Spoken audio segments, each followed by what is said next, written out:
Good evening, Oswego, and welcome to WTOP 10 Thursday Night News, your connection to Oswego and beyond. I'm Alan Wenger. And I'm Christina Deem. Today is Thursday, October 6th, and this is your news, sports, and weather, all before the first commercial break. Let's take a look at your top stories. 10 News starts now. Steve Jobs, the founder and former CEO of Apple, has died at the age of 56. The death was announced last night in a statement on Apple's website that said, quote, "Apple has lost a visionary and creative genius, and the world has lost an amazing human being," unquote.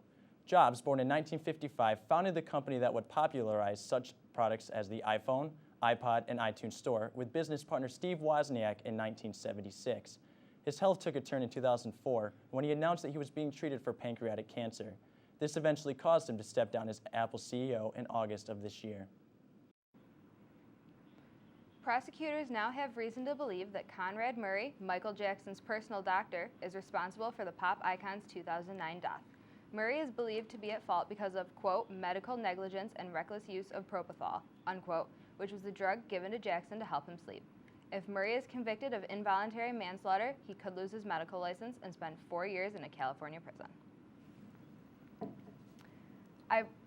Ironically, I actually found out about Steve Jobs' death on my iPhone.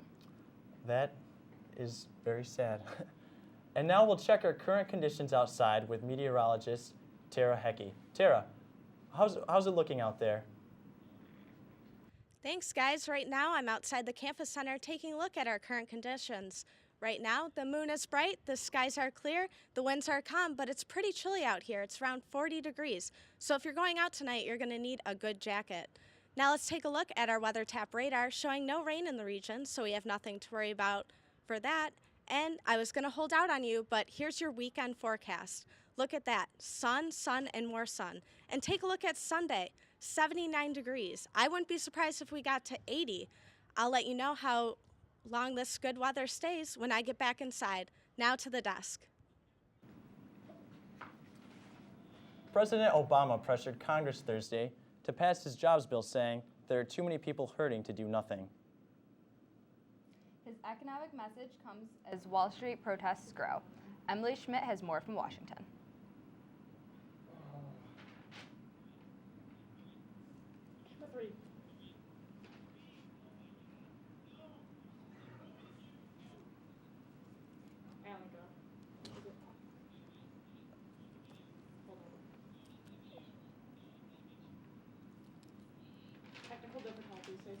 Sorry, we're having some technical difficulties. Pakistani Senator Robert Casey has called on the Pakistani government to regulate a fertilizer commonly used in explosive devices such as roadside bombs.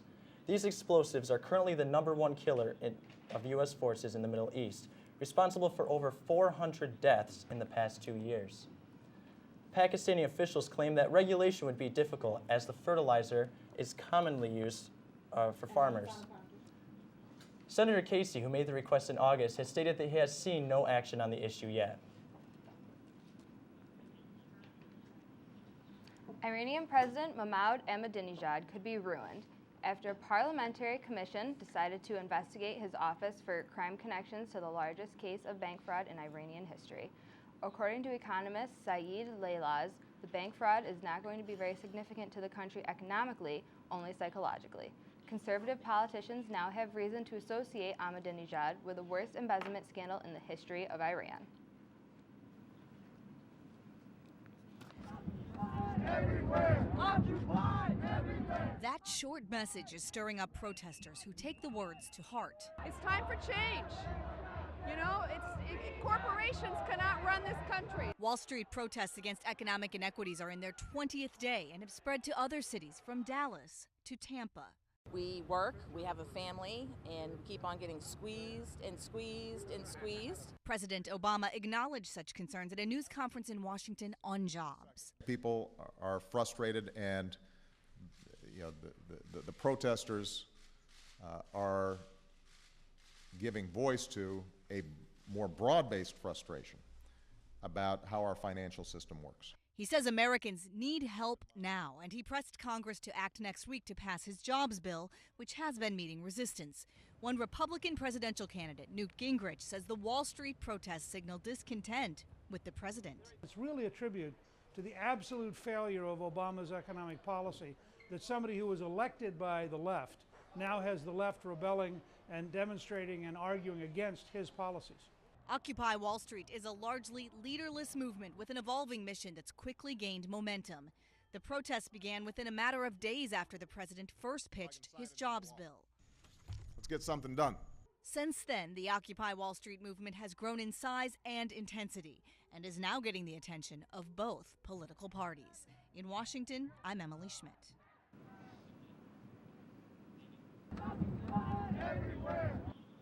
It's been a dramatic baseball postseason so far. Let's see what's going on in sports with Sonny Goldbaum. Thanks, guys. Tonight and pretty much all this week, it's all about baseball. Following a season of disappointment for Boston fans after the Red Sox September collapse, the city of Boston watched in agony as their team fell to Tampa Bay in Game 162 to steal their spot in the postseason. Texas ended up slaughtering Tampa Bay in a 3-1 playoff series. Adrian Beltre knocked 3 of 4 solo long balls for Texas in their Game 4 victory over the hard-fighting Rays. And now back to the desk.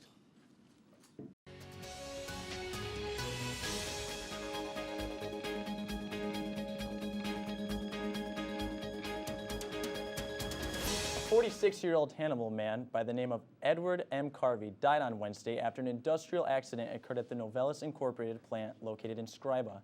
Novelis, which produces aluminum, is now under investigation by the Federal Occupational Safety and Health Administration. The accident, which occurred Tuesday night, is the second to occur at the plant since August, when another worker was involved in a, quote, serious incident, according to the company. The investigation is expected to take 3 to 4 months. A woman in Syracuse fought off a burglar yesterday morning who broke into her home and tried to sexually assault her. The 31-year-old woman came home to find that her house had been broken into, and the burglar had tried to take her desktop computer. After a violent struggle, the woman was able to escape to her bathroom, where she called 911. Her attacker fled. Because of the nature of the attack, the identity of the woman will not be released. The father of a hit-and-run crash victim is now questioning whether his son could have lived had the driver of the car stopped after the incident. The crash, which occurred Wednesday in the town of Clay, claimed the life of 19-year-old Joseph J. Ozimek III. Ozimek was believed to be walking home after his job after midnight when the incident occurred near Willowbrook Drive. He was not found until 7 a.m. The father said, quote, "I want justice, and if he had pain, then I want big-time justice one way or the other. That's where I come from," unquote. I already told you it's going to be a great weekend, but how long will the great weather last? I'll let you know when you get back from the break. You're watching WTOP 10.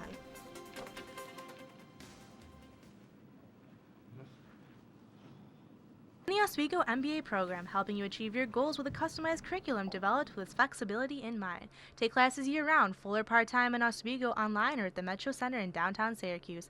More information is available online or by calling 315-312-2911. See top media experts predict the future of mass media.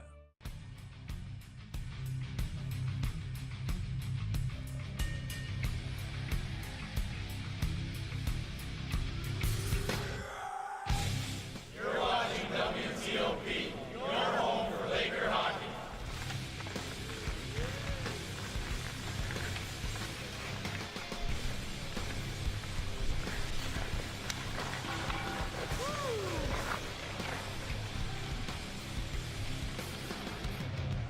Oh, we gonna rock down to Electric Avenue, and then we'll take it higher. Oh, we gonna rock down to Electric Avenue, and then we'll take it higher. I don't know what the next Twitter's going to be, but hopefully I'll be on the receiving end of that. See top media experts predict the future of mass media. Hi, I'm CNN's Rob Marciano, and you're watching WTOP 10, your television station.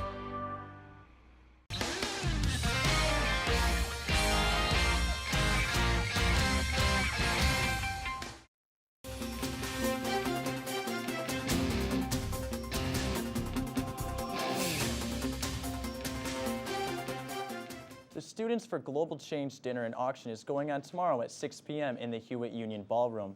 The dinner, which costs $25, and the auction, consisting of items supplied by local businesses afterwards, is being put on to support the Community Well Project. This charity helps provide safe drinking water to people across the globe. For more information, email hillman@oswego.edu. The Great Pumpkin Run will be held this Saturday from 1:30 to 3:30 p.m. at the Activity Court in the Campus Center. The run will benefit breast cancer research through the Susan G. Komen Foundation.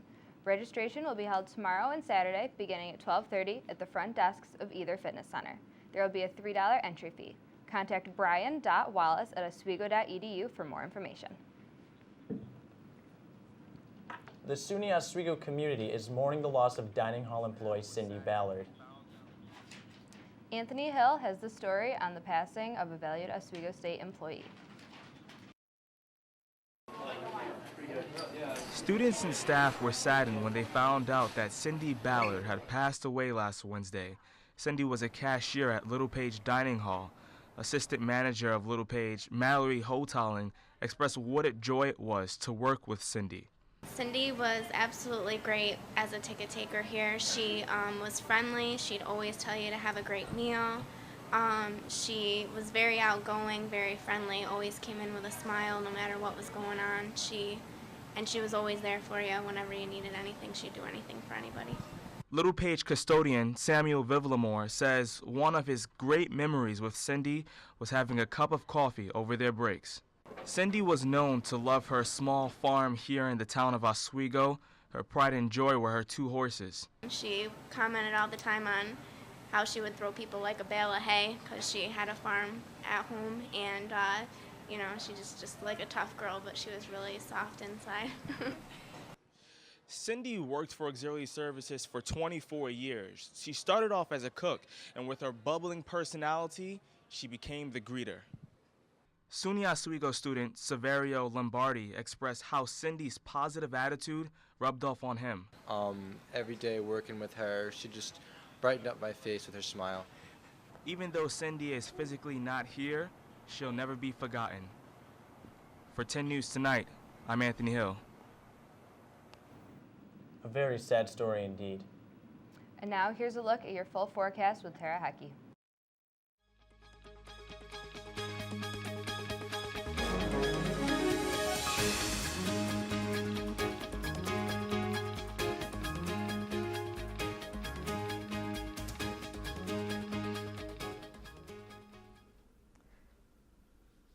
Thanks, guys. And now let's take a look at your current conditions. So we're still at 40 degrees, our dew point is 39, our humidity at 96%, and our winds are still calm.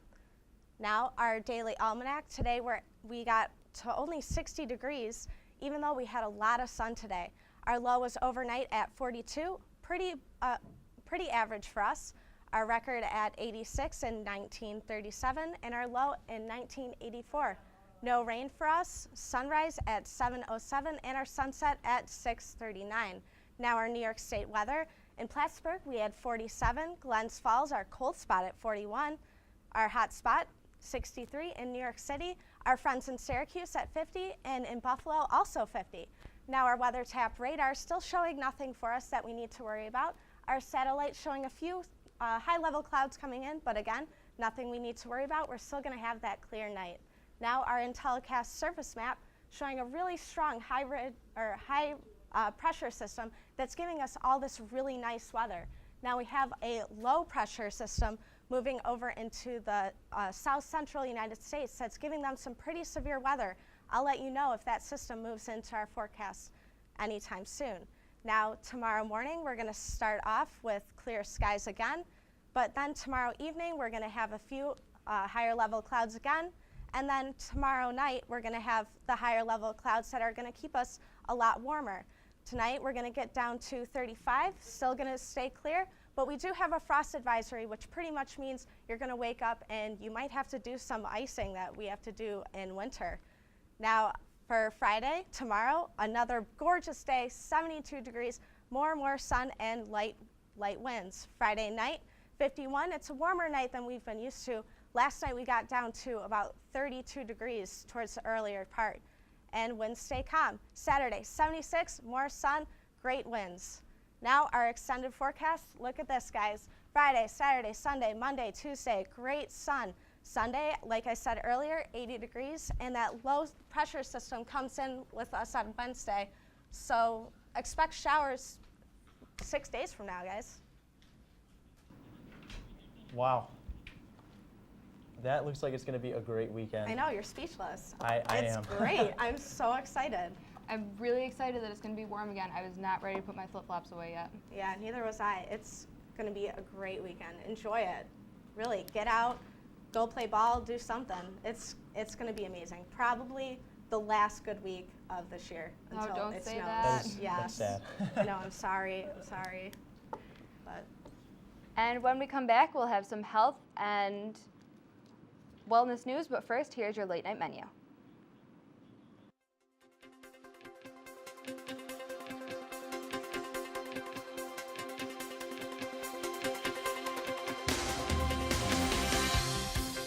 I'll see you at the Dr. Lewis B. O'Donnell Media Summit. See top media experts predict the future of mass media. Hi, I'm CNN's Rob Marciano, and you're watching WTOP 10, your television station. SUNY Oswego MBA program helping you achieve your goals with a customized curriculum developed with flexibility in mind. Take classes year-round, full or part-time in Oswego, online or at the Metro Center in downtown Syracuse. More information is available online or by calling 315-312-2911. Got a good thing going, and I wanna see it. Oh, no, no, no.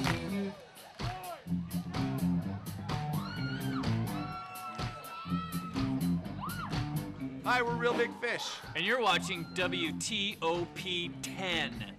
Like the number. I'm lucky. I get to do something I love. How many of you think homework is just as important as teamwork? I help keep kids in school. Good. And that's the name of the game. My name is LaDainian Thomason.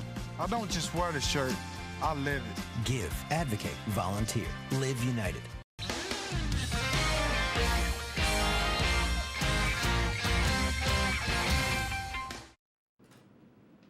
And now here's Morgan Gualtieri with your latest health and wellness news. Okay, thanks, Christina. Good evening. I'm Morgan Gualtieri with your health and wellness update. The number of deaths linked to cantaloupes contaminated with Listeria monocytogenes bacteria has now reached 18. The Rocky Ford brand cantaloupes, grown by Jensen Farms of Granada, Colorado, have infected at least 100 people from 20 different states with this very deadly foodborne illness. According to health officials, these numbers could continue to rise, for in some people, the disease can remain dormant for up to 2 months. The deaths have been reported from the states of Colorado, New Mexico, Kansas, Texas, Maryland, Missouri, Nebraska, and Oklahoma. Listeria can harm anyone exposed to the bacteria, but those at high risk are the elderly, people with weak immune systems, and pregnant women. Several of the symptoms include fever, muscle aches, headaches, blurred vision, and confusion. A drug, a synthetic estrogen called DES, that millions of pregnant women took decades ago to prevent miscarriage and pregnancy complications, now proves to have put the daughters of these women at higher risk for breast cancer and other health problems. The sons of DES users can also face potential health problems, but they are not nearly as common as the risks associated with the daughters, who today are over 40 years of age. Daughters affected by DES are twice as likely to become infertile, and their risk of breast cancer is nearly doubled. Even women completely committed to healthy lifestyles, with exercise and low-fat diets, still remain at an abnormally high risk for the health problems this drug has caused. In the United States alone, more than 2 million women and 2 million men have been thought to have been exposed to the drug while still in the womb. However, some of the people now at risk may not even be aware of their potential health problems, for they may never have been informed that their mother had taken the drug while pregnant. Unfortunately, studies have shown that DES has done nothing but cause complications in offspring, for it has now been proved that the drug never even worked to prevent the pregnancy complications it was created to prevent. Once again, I'm Morgan Gualtieri, and that was your update on health and wellness. So what do you guys think about that cantaloupe? I don't like cantaloupes anyway, so I'll be okay. I think it's a little freaky because I love cantaloupe, but luckily I didn't see New York on that list, so. Yeah, luckily.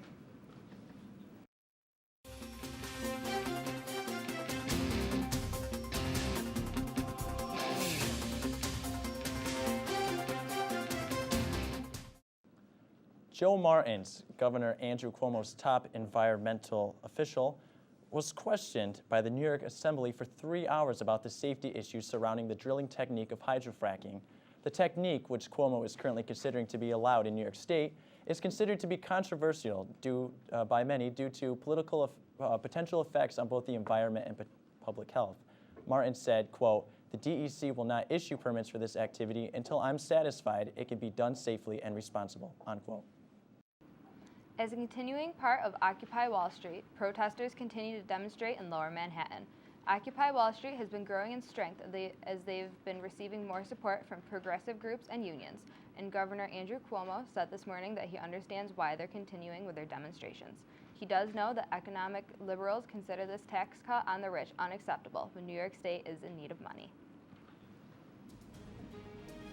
You know, it's really incredible how fast the protest on Wall Street has been growing over the past few days. I agree. It's been getting a lot of attention. And speaking of attention, let's talk about how much attention the Yankees and the Tigers have been getting.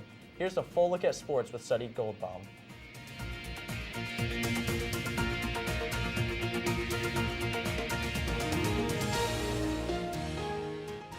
The postseason is all knotted up. Every game, except for Texas and Tampa Bay, is deadlocked at 2 apiece.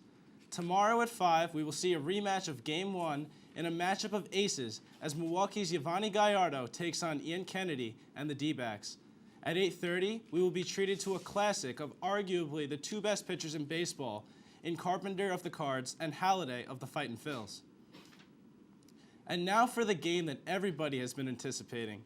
If the Yankees make the American League Championship Series, the Tigers have their old talent Curtis Granderson to thank. Yankee fans had to be nervous going into Game 4 on Tuesday, down by 1 game, with old reliable A.J. Burnett on the hill. But Granderson set an early tone out in center for the Bombers' victory with a pair of all-star caliber catches. Now, as I speak, Game 5 is underway, and Detroit has come out of the gates swinging, leading 3-1.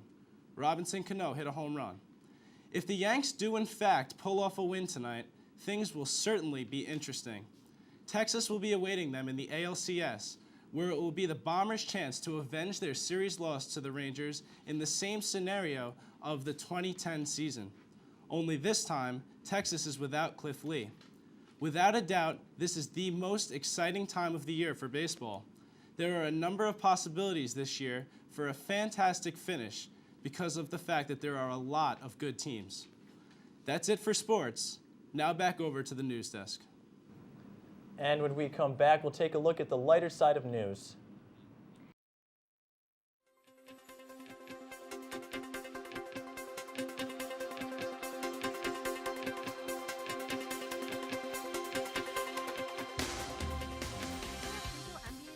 Helping you achieve your goals with a customized curriculum developed with flexibility in mind. Take classes year-round, full or part-time in Oswego, online or at the Metro Center in downtown Syracuse. More information is available online or by calling 315-312-2911. See top media experts predict the future of mass media.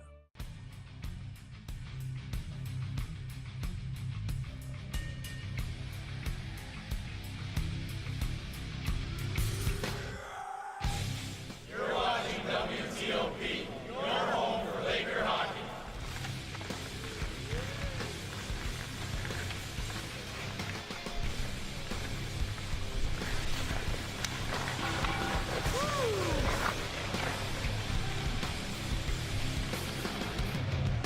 Oh, we gonna rock down to Electric Avenue, and then we'll take it higher.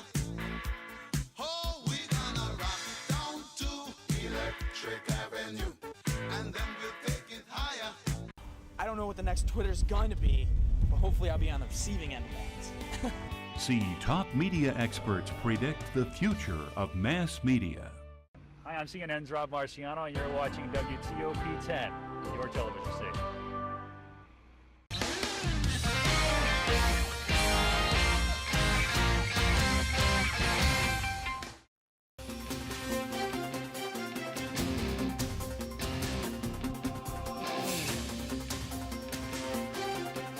And here's a dive into the lighter side of news. A North Carolina man fulfills a lifetime dream of driving on the fast track at Charlotte Motor Speedway.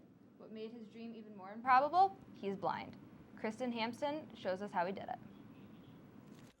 It wouldn't be safe, is what they might have said. Truck driver who was talking on his cell phone across the center line. In 98? 98. The liability would be too much to take on. Mr. Ronnie Presnell, he's a retired sheriff's deputy from Mecklenburg County. But when a blind man has the guts to get behind the wheel of his 68 Camaro, only a fool would say no. I always sat in the grandstands and always wondered what it would be like to do that. And now that I'm blind, I'm more determined to want to do it, and that's why I'm here today. With Kenny Wallace in the co-pilot seat, this is more important than ever. 10 mile an hour, Ronnie. 10, 20 mile an hour. That's what he thinks. That, you're gonna go faster? Absolutely. Oh no! This is one of those moments where the word awesome just doesn't do justice. I thought we was going to have to come into the pits and make an adjustment on Kenny. We were booging down the back stretch over there about 130. He got to yelling to slow down, my heart skipping. The car purring down the straightaways is a point of pride too, because Ronnie restored every piece of it himself without the convenience of eyesight. This is a day I'll never forget. But without eyes, you can't see walls, and obstacles disappear. A South Carolina man named Ashton Graham used an inhaler to steal 2 cases of beer. Graham used the inhaler to pretend it was a gun, threatening a store clerk's life to get the beer. His mistake was leaving behind a trail of empty beer cans, allowing Grover police to find Graham later that night. Graham, upset about the arrest, used his head to then break a police car windshield. He is now charged with armed robbery and malicious injury to personal property. Because of Facebook, a Texas man is currently facing battery charges. Police say 36-year-old Benito Apoladar hit his estranged wife and pulled her hair due to a lack of response from her on a Facebook post. According to the complaint, Apollinaar posted a status on his Facebook page about the anniversary of his mother's death, and Dolores Apollinaar didn't click the like button. Benito Apollinaar was arrested Monday following the fight at Dolores Apollinaar's New Mexico home. The death of Steve Jobs led to an outpour of celebrity tweets commemorating the Apple founder. The tweets were from celebrities including the likes of Arnold Schwarzenegger, Paris Hilton, and Neil Patrick Harris. One tweet from comedian Jimmy Fallon brought to light the fact that most of these tweets were sent from Apple products. His tweet said, quote, "Thank you, Steve Jobs, for all of the fun and amazing ways you made our lives better. Sent from my iPhone," unquote. And now let's take a look at your Class Day forecast. Thanks, guys. There's your Class Day forecast for you. I'm going to call this an awkward start to your day. We're going to start out at 39, so you're probably going to be wearing a heavy jacket. But look at that. It's going to get all the way up to 72 by 3 o'clock, which means probably some people are going to be taking their hoodies off.